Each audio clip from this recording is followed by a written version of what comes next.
지금 전 세계가 발칵 뒤집혔습니다. 2025년 미국의 금융과 미디어, 문화의 중심지 도시 뉴욕.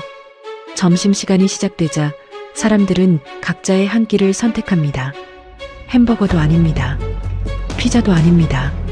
이들이 기다리는 건 한국의 평범한 한 끼, 김밥입니다. 셔터가 올라가는 순간부터 줄이 이어지고 미국 사람들은 망설임 없이 김밥을 주문합니다. 왜일까요? 우리가 미처 주목하지 않았던 다른 이유가 있는 걸까요? 지금부터 우리는 미국인이 가장 많이 선택한 한국 음식 1위, 김밥을 통해 그 선택이 어디서 시작됐고 미국에서 어떤 변화를 만들어내고 있는지 시작하겠습니다. 시작에 앞서 좋아요, 구독 눌러주시면 영상 제작에 큰 힘이 됩니다. 안녕하세요. 저는 올해 나이 42살 김도현입니다.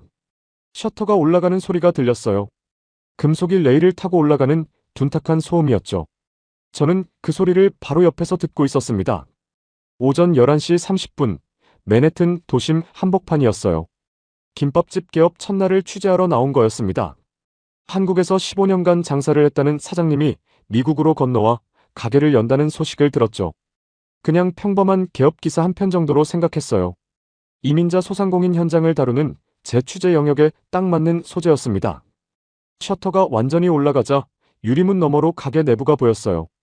깨끗했습니다. 조명도 밝았죠. 하지만 특별할 건 없었어요. 그냥 작은 김밥집이었습니다. 사장님이 문을 열었어요. 50대 후반으로 보이는 남자분이었죠. 회색 앞치마를 두르고 계셨습니다. 표정에 긴장이 가득했어요. 손이 미세하게 떨리는 게 보였습니다. 저는 노트북을 꺼내 들고 있었어요. 사진 몇 장 찍고 간단히 인터뷰하고 돌아갈 생각이었습니다. 1시간이면 충분할 거라고 생각했죠. 그런데 이상한 일이 벌어졌어요. 문이 열린 지 채 1분도 안 됐는데 사람이 들어왔습니다. 정장 입은 백인 남자였어요. 30대 초반쯤 되어 보였죠. 망설임이 전혀 없었습니다. 카운터 앞으로 곧장 걸어가더니 메뉴판을 보기 시작했어요. 저는 그냥 지나가다 호기심에 들어온 거라고 생각했습니다. 근처 직장인이 점심시간에 새로 생긴 가게를 구경하러 온 거겠거니 했죠. 그 남자가 주문을 했어요. 영어였습니다. 당연한 거였죠. 하지만 그가 주문한 건 김밥이었어요. 참치 김밥 하나요라고 말하더군요. 발음이 명확했습니다. 사장님이 김밥을 말기 시작했어요. 손이 빨랐습니다. 15년 경력이 느껴지는 동작이었죠. 김 한 장을 펼치고 밥을 펴고 재료를 올리고 많은 과정이 1분도 안 걸렸어요. 그 사이에 또 사람이 들어왔습니다. 이번엔 여자였어요. 히스패닉계로 보였습니다. 간호사복을 입고 있었죠. 그녀도 망설이지 않았어요. 카운터로 걸어가 메뉴를 훑어보더니 야채 김밥이요라고 주문했습니다. 저는 노트북에서 손을 뗐어요. 뭔가 이상했습니다. 김밥집 개업 첫날에 손님이 2명이나 왔다는 게 신기했죠. 하지만 그게 다가 아니었어요. 첫 번째 남자가 김밥을 받아들고 나갔습니다. 그 순간 문 밖에 사람이 서 있는 게 보였어요. 1명이 아니었습니다. 3명이었죠. 저는 유리문 쪽으로 고개를 돌렸습니다. 그리고 제 눈을 의심했어요. 줄이 생기고 있었습니다. 정확히 말하면 사람들이 문 앞에 모여 있었어요. 누가 먼저랄 것도 없이 자연스럽게 일렬로 서 있었죠. 5명, 6명, 7명. 숫자가 늘어나고 있었습니다. 저는 시계를 봤어요. 개업한 지 5분도 안 지났습니다. 도대체 뭐지? 사장님은 계속 김밥을 말고 있었어요. 두 번째 손님 것을 싸고 있었죠. 표정은 여전히 긴장해 있었지만 손은 멈추지 않았습니다. 기계처럼 정확했어요. 세 번째 손님이 들어왔습니다. 흑인 남자였어요. 건장한 체구에 운동화를 신고 있었죠. 소고기 김밥이요라고 주문했습니다.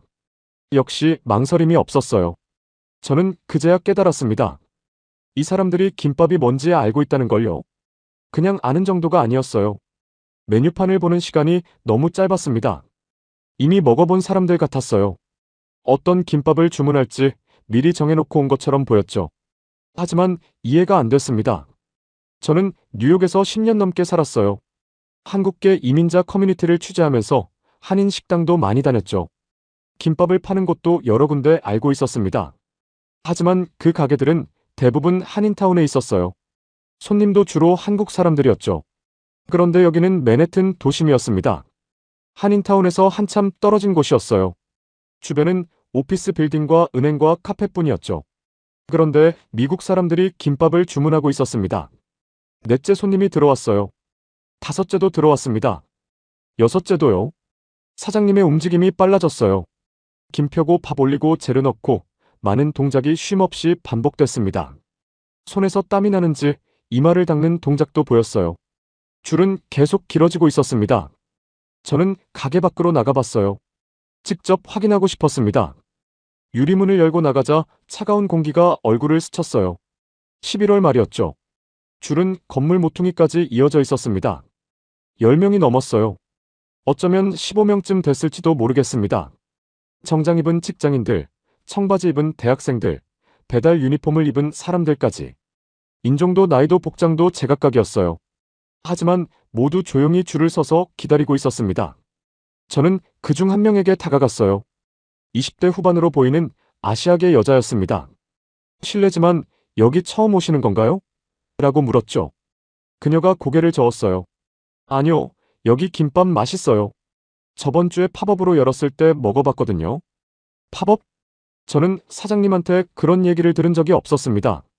오늘이 개업 첫날이라고만 알고 있었어요. 팝업이 언제였어요? 지난주 화요일이요. 사흘 동안 했어요. 줄이 엄청 길었죠. 그녀가 웃으며 말했습니다. 마치 당연한 일인 것처럼요. 저는 다시 가게 안으로 들어갔어요. 사장님은 여전히 김밥을 말고 있었습니다. 이제는 얼굴에 땀이 송글송글 맺혀 있었어요. 하지만 손은 멈추지 않았죠. 손님들이 계속 들어왔습니다. 나가는 사람보다 들어오는 사람이 더 많았어요. 회전이 빠르다고 느낄 겨를도 없었습니다. 주문이 끊이지 않았죠. 저는 카운터 옆에 서서 지켜봤어요. 사장님이 김밥을 써는 모습, 포장하는 모습, 계산하는 모습을 계속 봤습니다. 1시간이 지났어요. 줄은 줄어들지 않았습니다. 점심시간이었습니다. 오후 1시가 가까워지고 있었어요. 유동인구가 많은 시간대였죠. 하지만 이건 단순히 유동인구 때문만은 아니었습니다. 사람들이 김밥을 알고 있었어요. 이미 먹어본 사람들이었습니다. 그리고 그들은 다시 찾아온 거였죠. 저는 노트북을 다시 꺼냈어요. 뭔가 적어야 할 것 같았습니다. 하지만 손이 키보드 위에 얹어진 채로 멈췄어요. 뭘 써야 할지 몰랐습니다. 한국에서 15년간 장사를 한 사장님이 미국에서 김밥집을 열었다. 그건 이미 알고 있던 정보였어요. 개업 첫날부터 줄이 섰다? 그것도 맞는 말이긴 했죠. 하지만 그게 전부가 아니었습니다. 뭔가가 빠져 있었어요. 왜 이 사람들이 김밥을 사 먹는지, 왜 이 음식 앞에 줄이 생기는지 저는 이해할 수 없었습니다. 한국 음식이 유행이라서? 그런 것 같지도 않았어요. 제가 아는 한 김밥은 유행하는 음식이 아니었습니다. 비빔밥도 아니고 불고기도 아니고 치킨도 아니었죠. 그냥 김밥이었어요. 건강식이라서? 글쎄요. 밥과 김과 야채가 들어간 음식이긴 했지만 미국 사람들이 건강식으로 생각할 만한 이미지는 아니었습니다. 값이 싸서 한 줄에 $8였어요. 맨해튼 도심에서 점심 한 끼 치고는 저렴한 편이긴 했죠. 하지만 그것만으로 이렇게 줄을 설 이유는 없어 보였습니다. 저는 계속 지켜봤어요. 손님들의 표정을 봤습니다. 김밥을 받아드는 순간의 모습을 봤어요. 포장을 뜯어 한 입 베어 물고 나가는 사람들을 봤습니다. 그들은 만족스러워 보였어요. 하지만 그게 다였습니다. 특별히 신기해하거나 놀라워하는 기색은 없었어요. 마치 익숙한 음식을 먹는 것처럼 보였죠. 저는 혼란스러웠습니다. 이건 제가 예상했던 취재가 아니었어요. 단순한 개업 기사로 쓸 수 있는 상황이 아니었습니다. 하지만 그렇다고 이걸 어떻게 기사화해야 할지도 감이 잡히지 않았어요. 사장님이 잠깐 손을 멈추고 물을 마셨습니다. 숨을 고르는 것 같았어요. 하지만 곧바로 다시 김밥을 말기 시작했죠. 주문이 밀려 있었습니다. 오후 2시가 됐어요. 점심시간이 끝나가고 있었습니다. 줄이 조금 짧아지는 것 같았어요. 하지만 여전히 대여섯 명은 서 있었습니다. 저는 사장님과 눈이 마주쳤어요. 그분이 잠깐 고개를 끄덕였습니다. 인사 같은 거였죠. 표정에는 여전히 긴장이 남아 있었어요. 하지만 조금은 안정된 것처럼 보이기도 했습니다. 저는 고개를 숙여 답했어요. 그리고 다시 노트북 화면을 봤습니다. 커서가 깜빡이고 있었어요. 빈 문서였습니다. 뭘 써야 할까요? 미국 사람들이 김밥을 먹는다? 맨해튼 한복판에서 김밥집이 성공할 수 있다? 한국 음식이 이제 주류 시장에 진입했다? 전부 맞는 말 같으면서도 틀린 말 같았어요. 저는 장사를 해본 사람입니다. 한국에서 10년 넘게 식당을 운영했어요. 손님이 줄을 선다는 게 무슨 의미인지 알고 있었죠. 그건 단순히 음식이 맛있다는 것만으론 설명이 안 됩니다. 타이밍이 맞아야 하고, 위치가 좋아야 하고, 가격이 적절해야 하고, 무엇보다 사람들이 그 음식을 받아들일 준비가 되어 있어야 해요. 그런데 이 김밥집은 그 모든 조건을 갖춘 것처럼 보였습니다. 하지만 저는 납득할 수 없었어요. 왜냐고요? 김밥은 한국에서도 그냥 평범한 음식이었습니다. 분식집에서 파는 저렴한 메뉴였어요. 특별할 게 없었죠. 그런 음식이 미국 맨해튼 한복판에서 이렇게 팔릴 수 있다는 게 믿기지 않았습니다. 오후 3시가 됐어요. 줄이 거의 사라졌습니다.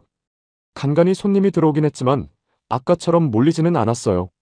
사장님이 카운터를 닫고 있었습니다. 천천히 꼼꼼하게 닫고 있었어요. 손에 여유가 느껴졌습니다. 저는 자리에서 일어났어요. 인터뷰를 해야 했습니다. 그게 제가 여기 온 이유였죠. 사장님, 잠깐 시간 되시나요? 사장님이 고개를 들었어요. 네, 괜찮습니다. 저는 노트북을 들고 카운터로 다가갔습니다. 질문을 준비했어요. 하지만 입이 열리지 않았습니다. 뭘 물어야 할까요? 왜 김밥을 팔기로 했는지? 미국 시장을 어떻게 분석했는지? 앞으로의 계획은 무엇인지? 전부 진부한 질문들 같았어요. 저는 그냥 서 있었습니다. 사장님도 저를 조용히 바라보고 있었어요. 그 순간 문이 열리는 소리가 들렸습니다. 또 손님이 들어왔어요. 사장님이 다시 자리로 돌아갔습니다. 저는 한 걸음 물러섰어요. 저는 여전히 이 상황을 기사로 어떻게 써야 할지 판단하지 못하고 있었습니다. 김밥집 앞에 줄이 선 이유를 모르겠고, 미국 사람들이 왜 이 음식을 받아들였는지 이해할 수 없었어요. 불안했습니다. 그리고 긴장됐죠. 뭔가 중요한 걸 놓치고 있다는 느낌이 들었습니다. 하지만 그게 뭔지는 알 수 없었어요. 저는 가게 밖으로 나왔습니다. 차가운 바람이 불었어요. 맨해튼의 오후였습니다. 김밥집 간판이 햇빛에 반짝였어요. 저는 그 간판을 한참 동안 바라봤습니다. 그리고 아무 말도 할 수 없었습니다. 사흘이 지났습니다. 저는 다시 그 김밥집 앞에 서 있었어요. 오전 11시였죠. 개업 첫날처럼 셔터가 올라가기 직전이었습니다. 이번엔 노트북을 가져오지 않았어요. 그냥 지켜보러 온 거였습니다. 기사를 쓸 생각도 아직 없었죠. 셔터가 올라갔습니다. 그리고 5분도 안 돼서 줄이 생겼어요. 첫날과 똑같았습니다. 아니, 더 빨랐어요. 사람들이 이미 문 앞에서 기다리고 있었거든요. 개업 시간을 알고 온 거였죠. 저는 가게 안으로 들어가지 않았습니다. 밖에서 지켜봤어요. 유리문 너머로 사장님이 보였습니다. 앞치마를 두르고 손을 씻고 있었어요. 표정은 첫날보다 조금 나아 보였지만 여전히 긴장해 있었습니다. 주문이 들어오기 시작했어요. 하나, 둘, 셋. 사장님의 손이 움직였습니다. 김을 펴고 밥을 올리고 재료를 넣고 말았죠. 속도가 빨랐어요. 첫날보다 더 빨랐습니다. 저는 줄 끝으로 걸어갔어요. 15명쯤 되는 것 같았습니다. 점심시간이 시작되기도 전인데 이미 이 정도였어요. 불안했습니다. 왜 불안했냐고요? 잘 되고 있으니까요. 이상하죠. 장사가 잘 되면 좋은 거 아닌가요? 맞습니다. 좋은 거예요. 하지만 저는 한국에서 식당을 운영해봤습니다. 장사가 갑자기 잘 되기 시작하면 그때부터가 진짜 시작이라는 걸 알고 있었어요. 재료가 동날 수 있어요. 손이 모자랄 수 있습니다. 실수가 나올 수 있죠. 그리고 무엇보다 이 관심이 언제 끝날지 아무도 모릅니다. 저는 다시 가게 안을 봤어요. 사장님이 김밥을 계속 말고 있었습니다. 쉬지 않고 말고 있었어요. 손님이 나가는 속도보다 들어오는 속도가 더 빨랐습니다. 오후 1시가 됐어요. 점심시간 한복판이었죠. 줄은 더 길어졌습니다. 20명은 넘어 보였어요. 건물 모퉁이를 돌아서까지 이어져 있었습니다. 저는 가게 안으로 들어갔어요. 손님들 틈에 섞여서 카운터 쪽을 봤습니다. 냉장고 문이 열렸어요. 사장님이 참치를 꺼내고 있었습니다. 통조림이 몇 개 남지 않은 게 보였어요. 사장님이 서둘러 재고를 확인하는 모습이 보였습니다. 그 순간 알았어요. 재료가 빠듯하다는 걸요. 사장님이 다시 김밥을 말기 시작했습니다. 하지만 이번엔 조금 망설이는 것 같았어요. 참치를 얼마나 넣어야 할지 계산하는 것처럼 보였습니다. 손님은 계속 주문했어요. 참치 김밥이요. 소고기 김밥이요. 야채 김밥이요. 사장님은 고개를 끄덕이며 주문을 받았습니다. 하지만 표정에 압박이 느껴졌어요. 저는 밖으로 나왔습니다. 차가운 공기를 마시고 싶었어요. 줄은 여전했습니다. 줄어들 기미가 보이지 않았어요. 사람들은 조용히 기다리고 있었습니다. 어떤 사람은 휴대폰을 보고 있었고, 어떤 사람은 그냥 앞 사람의 등을 바라보고 있었어요. 저는 그중 한 명에게 다가갔습니다. 40대로 보이는 백인 남자였어요. 정장을 입고 있었죠. 자주 오시나요? 그가 고개를 들었습니다. 네, 어제도 왔어요. 어제도요? 네. 여기 김밥이 괜찮거든요. 빠르고 싸고 맛있어요. 그는 웃으며 말했습니다. 아무렇지 않은 표정이었어요. 빠르고 싸고 맛있다. 그게 전부였습니다. 그 이상도 그 이하도 아니었어요. 저는 다시 가게 안으로 들어갔습니다. 이번엔 카운터 바로 옆까지 갔어요. 사장님이 김밥을 써는 모습이 가까이서 보였습니다. 칼이 김밥을 잘랐어요. 단면이 깔끔하게 드러났습니다. 밥알이 고르게 펴져 있었고 재료들이 가운데 정렬되어 있었어요. 15년 경력이 느껴지는 단면이었습니다. 하지만 사장님의 손이 미세하게 떨리고 있었어요. 저는 냉장고를 다시 봤습니다. 문이 열려 있었어요.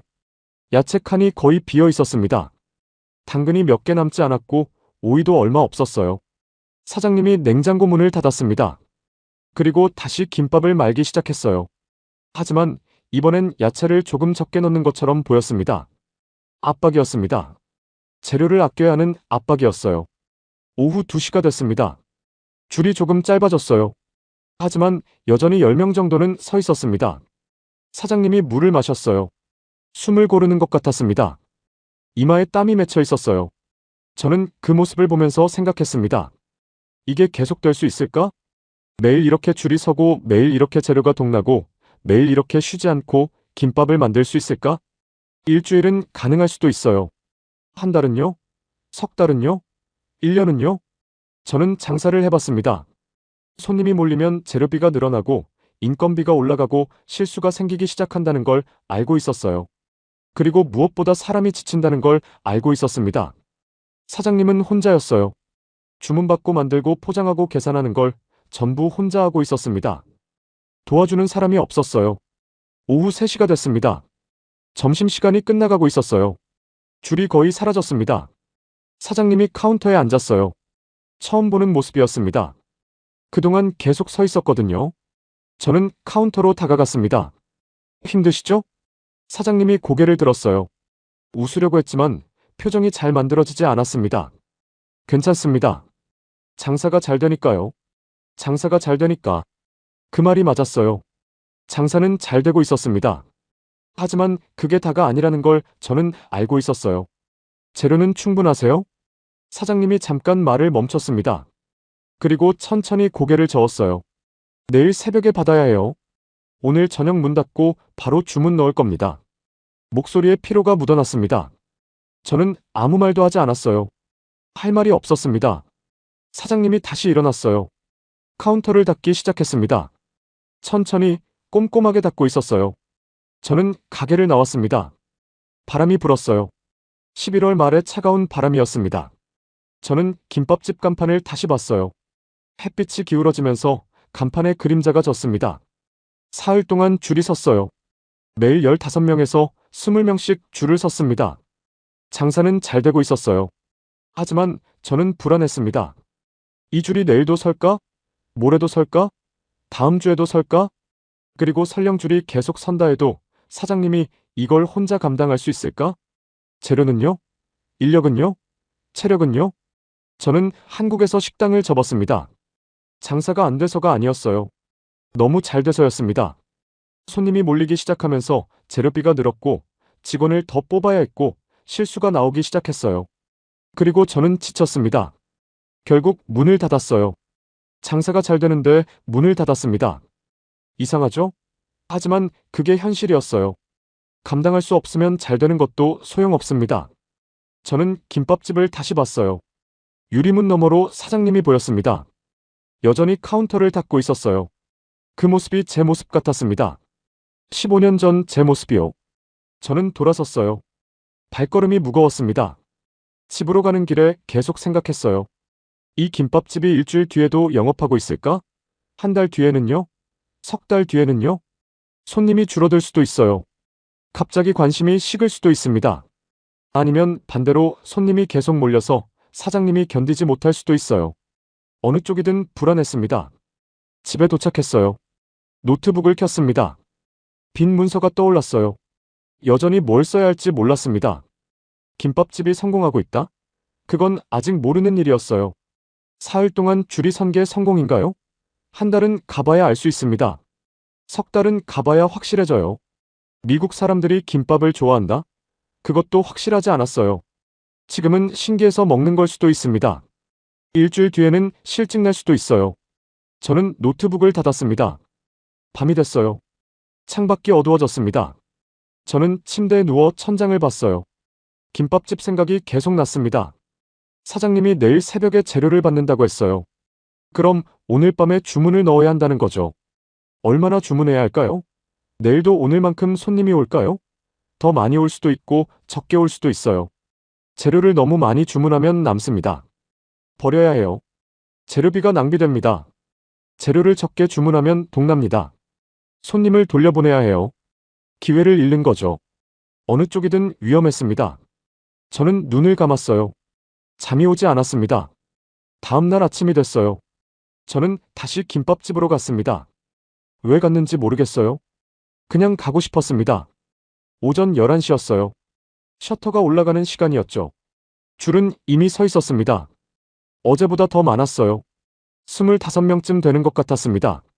저는 줄 끝에 서지 않았어요. 그냥 멀리서 지켜봤습니다. 셔터가 올라갔어요. 문이 열렸습니다. 사장님이 보였어요. 표정이 어제보다 더 지쳐 보였습니다. 하지만 손은 여전히 빨랐어요. 김을 펴고 밥을 올리고 재료를 넣고 말았습니다. 주문이 계속 들어왔어요. 저는 한참을 지켜봤습니다. 1시간쯤 지났을까요? 줄은 줄어들지 않았어요. 오히려 더 길어지는 것 같았습니다. 저는 돌아섰어요. 더 이상 보고 싶지 않았습니다. 집으로 돌아오는 길에 생각했어요. 이 장사가 잘 되고 있다는 건 알겠어요. 손님이 많고 주문이 밀리고 재료가 동나고 있으니까요. 하지만 잘 되고 있다는 게 중요한 게 아니었습니다.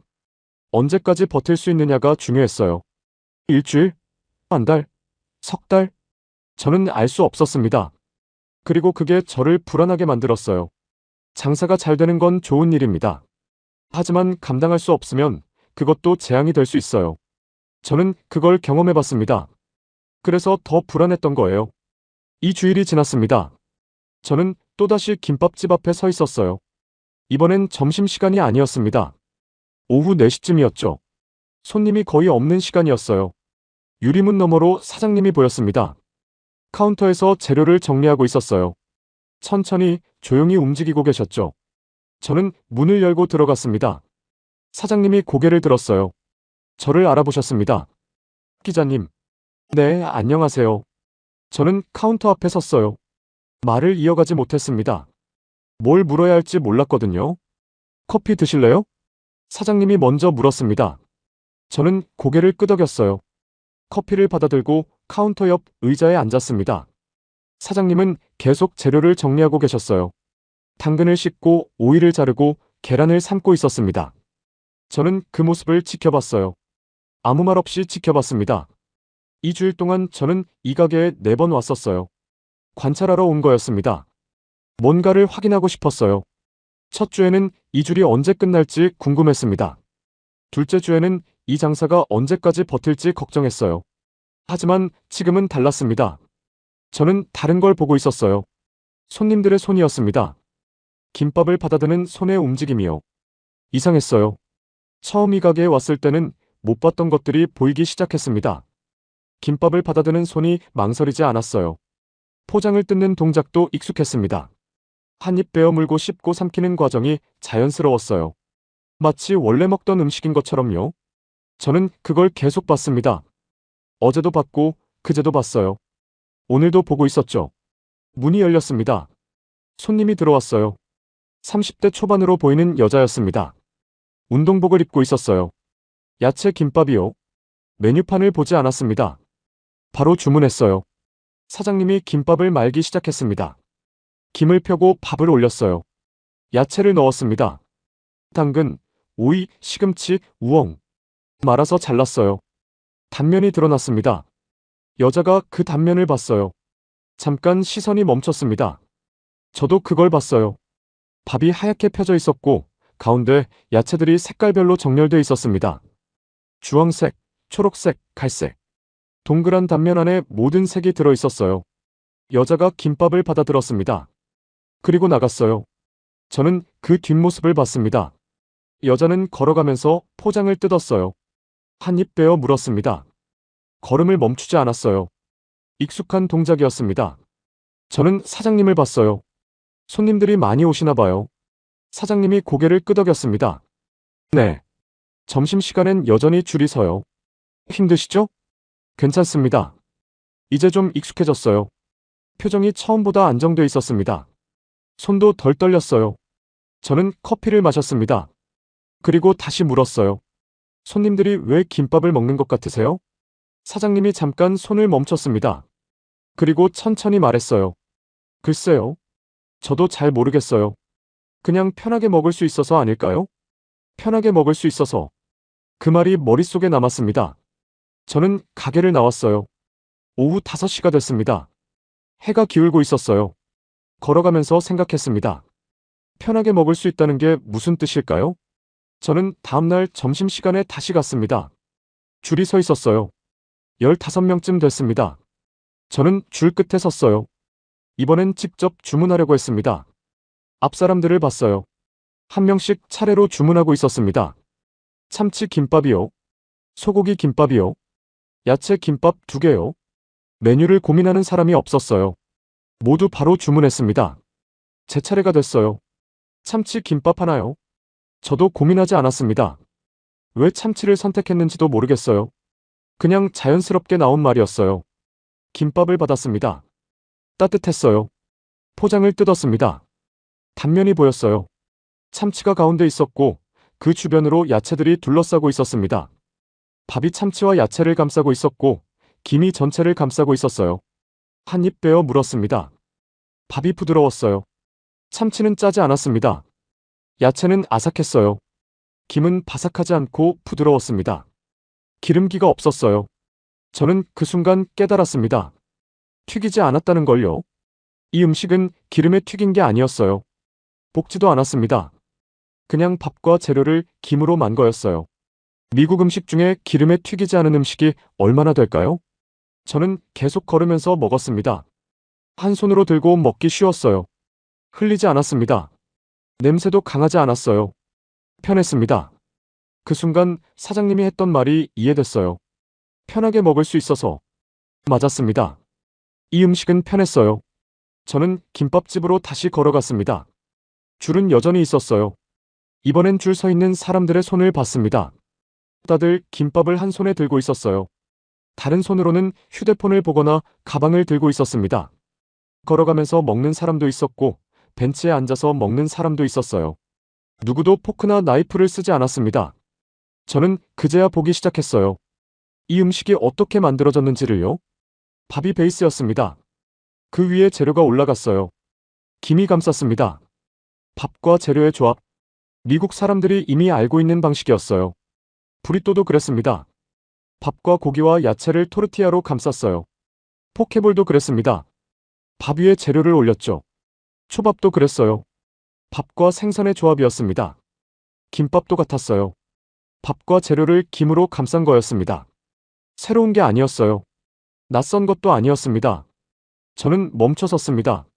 그동안 제가 놓쳤던 게 뭔지 알 것 같았어요. 저는 이 음식을 한국 음식으로만 봤습니다. 김밥은 한국에서 먹던 음식이니까 미국 사람들한테는 낯설 거라고 생각했어요. 하지만 미국 사람들은 그렇게 보지 않았던 거예요. 이 사람들은 이미 밥과 다른 재료를 함께 먹는 방식에 익숙했습니다. 한 손에 들고 먹는 음식에도 익숙했어요. 야채가 많이 들어간 음식에도 익숙했습니다. 김밥은 그 방식들의 조합이었어요. 설명할 필요가 없었던 겁니다. 저는 다시 가게 안을 봤어요. 사장님이 김밥을 말고 있었습니다. 손이 빨랐어요. 김을 펴고 밥을 올리고 재료를 넣고 말았습니다. 손님이 그걸 받아들었어요. 포장을 뜯고 한 입 베어 물었습니다. 그리고 밖으로 나갔어요. 다음 손님이 들어왔습니다. 또 주문했어요. 사장님이 또 만들었습니다. 손님이 받아들고 나갔어요. 반복이었습니다. 하지만 이제는 그 반복이 다르게 보였어요. 이건 유행이 아니었습니다. 신기함도 아니었어요. 필요였습니다. 점심시간에 빠르게 먹을 수 있는 음식이 필요했던 거예요. 한 손에 들고 걸어가면서 먹을 수 있는 음식이요. 기름지지 않고 배를 채울 수 있는 음식이요. 김밥이 그걸 해줬습니다. 저는 벤치에 앉았어요. 김밥집이 보이는 자리였습니다. 1시간 동안 앉아 있었어요. 그냥 지켜봤습니다. 손님들이 왔다 갔습니다. 줄이 생겼다가 줄어들었다가 다시 생겼어요. 한 남자가 김밥을 받아들고 나왔습니다. 포장을 뜯었어요. 단면을 봤습니다. 잠깐 멈췄어요. 사진을 찍었습니다. 저는 그걸 봤어요. 왜 사진을 찍을까요? 예쁘니까요. 단면이 예뻤습니다. 색깔이 선명했어요. 동그란 형태 안에 모든 재료가 정렬되어 있었습니다. 시각적이었어요. 사진 찍기 좋은 음식이었습니다. 저는 그제야 이해했어요. 이 음식이 왜 받아들여졌는지를요. 편하고 빠르고 기름지지 않고 채소가 많고 한 손에 들고 먹기 쉽고 시각적으로 예뻤습니다. 설명하지 않아도 이해됐어요. 낯설지 않았습니다. 저는 벤치에서 일어났어요. 김밥집으로 걸어갔습니다. 사장님이 저를 봤어요. 또 오셨네요. 네. 저는 카운터 앞에 섰습니다. 말을 이어가지 못했어요. 뭐라고 말해야 할까요? 제가 이해했다고요? 이제 알겠다고요? 하지만 정확히 뭘 이해했는지 정리가 안 됐습니다. 김밥 하나 더 드릴까요? 사장님이 웃으며 물었어요. 저는 고개를 저었습니다. 아니요, 괜찮습니다. 밖으로 나왔어요. 해가 지고 있었습니다. 오후 6시였어요. 저는 걸어가면서 생각했습니다. 처음 이 김밥집을 봤을 때와 지금은 분명히 달랐어요. 처음엔 이해할 수 없었습니다. 왜 미국 사람들이 김밥을 먹는지 납득이 안 됐어요. 지금은 달랐습니다. 저는 이제 다른 걸 보고 있었어요. 김밥을 한국 음식으로 보는 게 아니라 점심시간에 필요한 음식으로 보고 있었습니다. 낯선 음식이 아니라 익숙한 방식의 조합으로 보고 있었어요. 제 시선이 바뀌었습니다. 하지만 그걸 아직 말로 정리할 수는 없었어요. 뭔가 더 봐야 할 것 같았습니다. 뭔가 더 이해해야 할 것 같았어요. 저는 집으로 돌아왔습니다. 노트북을 켰어요. 빈 문서가 떠올랐습니다. 여전히 뭘 써야 할지 몰랐어요. 하지만 이젠 확실했습니다. 이건 단순한 개업 기사가 아니라는 걸요. 손가락이 키보드 위에 얹어졌습니다. 하지만 글자는 입력되지 않았어요. 아직이었습니다. 아직 쓸 때가 아니었어요. 저는 노트북을 닫았습니다. 창밖을 봤어요. 뉴욕의 밤이 시작되고 있었습니다. 김밥집 생각이 났어요. 내일도 줄이 설까요? 아마 그럴 겁니다. 모레도 설까요? 그럴 것 같았어요. 그 다음 주에도요? 모르겠습니다. 하지만 한 가지는 확실했어요. 제가 처음 이 가게를 봤을 때와는 다른 눈으로 이 공간을 바라보고 있다는 거요. 무엇이 달라졌는지 정확히 말할 순 없었어요. 하지만 분명히 달랐습니다. 그리고 그게 중요했어요. 한 달이 지났습니다. 저는 김밥집 앞에 서 있었어요. 오전 11시였습니다. 셔터가 올라가기 전이었죠. 이번에도 사람들이 기다리고 있었습니다. 7명쯤 됐어요. 조용히 서 있었습니다. 누구도 서두르지 않았어요. 셔터가 올라갔습니다. 사장님이 문을 열었어요. 인사를 했습니다. 손님들이 하나씩 들어갔어요. 저는 맨 뒤에 섰습니다. 더 이상 이 장사가 언제 끝날지 걱정하지 않았어요. 그 생각은 사라졌습니다. 대신 다른 게 보였어요. 매일 같은 맛을 내야 한다는 부담이요. 사장님이 김밥을 말고 있었습니다. 어제와 같은 속도였어요. 그제와 같은 손놀림이었습니다. 김을 펴는 각도가 일정했어요. 밥을 올리는 양이 정확했습니다. 재료를 넣는 위치가 흐트러지지 않았어요. 반복이었습니다. 하지만 그 반복이 무게를 가지고 있었어요. 손님들은 어제 먹었던 맛을 기대하고 왔을 겁니다. 그제 먹었던 김밥을 또 먹고 싶어서 온 거예요. 그 기대를 저버리면 안 됐습니다. 사장님은 그걸 알고 있었어요. 표정에서 느껴졌습니다. 긴장이 아니었어요. 집중이었습니다. 제 차례가 왔어요. 야채 김밥이요. 사장님이 고개를 끄덕였습니다. 김을 펴기 시작했어요. 저는 그 과정을 처음부터 끝까지 봤습니다. 밥을 올렸어요. 손바닥으로 눌러서 고르게 펴졌습니다. 당근을 올렸어요. 가운데 정확히 일렬로 놓였습니다. 오이를 올렸어요. 당근 옆에 나란히 놓였습니다. 시금치, 우엉, 단무지가 차례로 올라갔어요. 말았습니다. 김밥이 완성됐어요. 잘랐습니다. 8조각이 나왔어요. 단면이 똑같았습니다. 8조각 모두 재료의 위치가 일치했어요. 포장했습니다.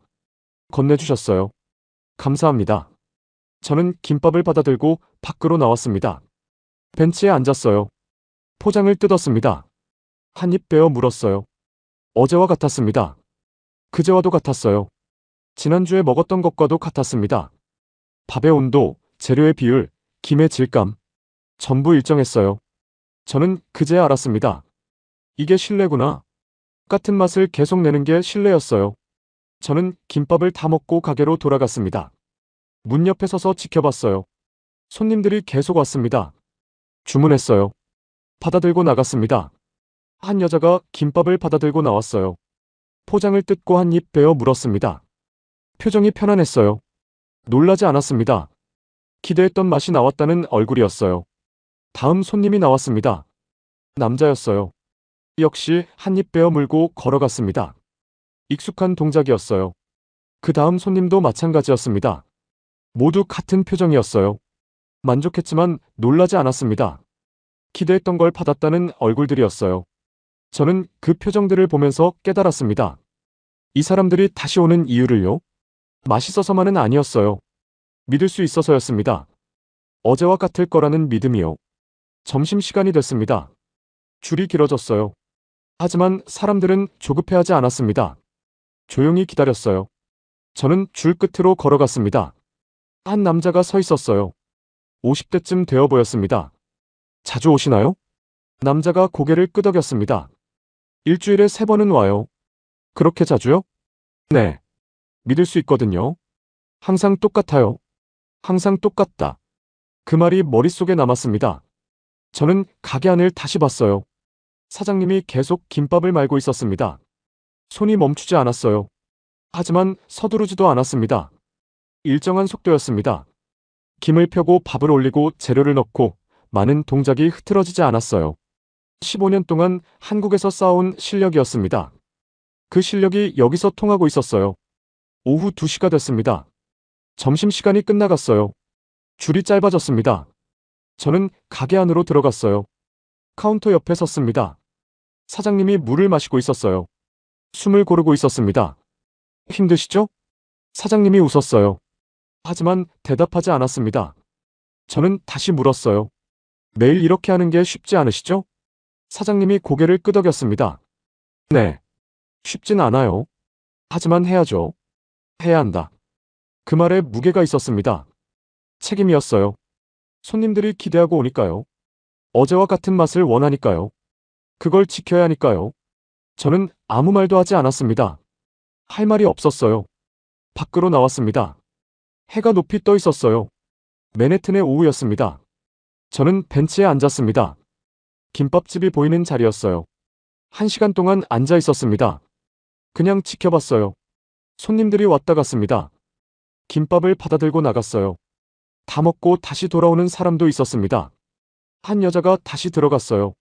점심시간에 왔었던 사람이었습니다. 이번엔 김밥 2개를 주문했어요. 동료 것까지 사는 거였습니다. 실례였어요. 저는 그제야 정리할 수 있었습니다. 이 김밥집이 왜 계속되고 있는지를요? 유행이 아니었어요. 신기함도 아니었습니다. 건강식이라서도 아니었어요. 실력이었습니다. 매일 같은 맛을 내는 실력이요. 그리고 그 실력을 지키려는 책임감이었어요. 사장님은 한국에서 15년 동안 장사를 했습니다. 그 15년이 여기서 통하고 있었어요. 미국 사람들은 그걸 알아봤습니다. 말로 설명하지 않았어요. 광고하지도 않았습니다. 그냥 매일 같은 김밥을 만들었을 뿐이에요. 그게 신뢰가 됐습니다. 저는 벤치에서 일어났어요. 김밥집으로 걸어갔습니다. 사장님이 저를 봤어요. 또 오셨네요. 네. 저는 카운터 앞에 섰습니다. 말을 이어가려 했지만 멈췄어요. 뭐라고 해야 할까요? 수고하신다고요? 대단하다고요? 그런 말들이 가볍게 느껴졌습니다. 저도 한국에서 장사를 했었어요. 사장님이 고개를 끄덕였습니다. 알고 있어요. 기자님이 처음 오셨을 때 말씀하셨잖아요. 그때는 몰랐어요. 이게 얼마나 어려운 일인지. 사장님이 웃었어요. 지금은 아시나 봐요. 네. 이제 알겠습니다. 저는 고개를 숙였습니다. 밖으로 나왔어요. 저녁이 됐습니다. 해가 지고 있었어요. 저는 집으로 돌아왔습니다. 노트북을 켰어요. 이번엔 망설이지 않았습니다. 글을 쓰기 시작했어요. 맨해튼 도심에 김밥집이 하나 있다고요. 한국에서 15년간 장사를 한 사장이 운영하는 곳이라고요. 개업 첫날부터 줄이 섰다고요. 한 달이 지난 지금도 줄이 서고 있다고요. 손님들은 매일 같은 맛을 기대하고 온다고요. 사장은 매일 같은 김밥을 만든다고요. 그게 신뢰가 됐다고요. 저는 계속 썼습니다. 이 김밥집이 특별한 이유는 새로워서가 아니라고요. 익숙한 방식으로 만들어졌기 때문이라고요. 밥과 재료의 조합이요. 한 손에 들고 먹을 수 있는 형태요. 기름지지 않은 맛이요. 미국 사람들은 이미 알고 있던 방식이었다고요. 하지만 그것만으로는 부족했다고요. 실력이 필요했다고요. 매일 같은 맛을 내는 실력이요. 그 실력을 지키려는 책임감이요. 15년의 경험이 여기서 통하고 있다고요. 저는 글을 다 쓰고 저장했습니다. 창밖을 봤어요. 뉴욕의 밤이었습니다. 김밥집 생각이 났어요. 내일도 사장님은 같은 시간에 셔터를 올릴 겁니다. 손님들이 기다리고 있을 거예요. 주문을 받고 김밥을 만들고 건네줄 겁니다. 모레도 그럴 거예요. 다음 주도 그럴 겁니다. 그 반복이 신뢰가 될 거예요. 저는 노트북을 닫았습니다. 그리고 조용히 생각했습니다. 한국 음식이 여기서 받아들여지는 방식이요. 화려하지 않았어요. 과하지도 않았습니다. 그냥 성실했어요. 매일 같은 맛을 내는 성실함이요. 실수하지 않으려는 집중이요. 손님을 실망시키지 않으려는 책임감이요. 그게 전부였습니다. 하지만 그게 통했어요. 미국 사람들은 그걸 알아봤습니다. 말로 설명하지 않아도 느꼈어요. 이 음식을 만드는 사람이 진지하다는 걸요. 믿을 수 있다는 걸요. 저는 일어나서 창가로 갔습니다. 뉴욕의 불빛이 보였어요. 수많은 빌딩의 창문에 불이 켜져 있었습니다. 그중 어딘가에 김밥집 사장님도 계실 거예요. 내일을 준비하고 있겠죠. 재료를 점검하고 주문을 확인하고 내일도 같은 맛을 낼 수 있을지 생각하고 있을 겁니다. 그 모습이 떠올랐어요. 저는 미소 지었습니다. 자부심이었어요. 이 사람이 한국 사람이라는 게요. 15년 동안 쌓아온 실력을 가지고 여기까지 왔다는 게요. 그리고 그 실력이 여기서도 통한다는 게요. 과장된 감탄이 아니었습니다. 노골적인 자부심도 아니었어요. 그냥 조용한 자부심이었습니다. 한국 음식이 가진 성실함이요. 과하지 않은 방식의 완성도요. 반복 가능한 실력이요. 그게 타국에서 신뢰로 이어지고 있었어요. 저는 창가에서 오래 서 있었습니다. 뉴욕의 밤이 깊어지고 있었어요. 내일이 되면 저는 다시 김밥집에 갈 겁니다. 야채 김밥을 주문할 거예요. 어제와 같은 맛이 날 겁니다. 그리고 그게 좋을 겁니다. 믿을 수 있으니까요. 저는 노트북을 다시 열었어요. 기사를 한 번 더 읽었습니다. 고칠 곳이 없었어요. 쓸 만큼 썼습니다. 발행 버튼을 눌렀어요. 기사가 올라갔습니다. 제목은 간단했어요. 맨해튼에서 매일 같은 김밥을 만드는 사람. 그게 전부였습니다. 하지만 그걸로 충분했어요. 저는 노트북을 닫고 침대에 누웠습니다. 눈을 감았어요. 김밥집 사장님의 손이 떠올랐습니다. 김을 펴고 밥을 올리고 재료를 넣고 많은 손이요. 그 손이 내일도 같은 일을 할 겁니다. 모레도요. 다음 주도요. 그 반복이 신뢰가 될 거예요. 그리고 그 신뢰가 한국 음식을 지탱할 겁니다. 저는 그 생각을 하면서 잠이 들었어요. 조용한 자부심을 가지고요.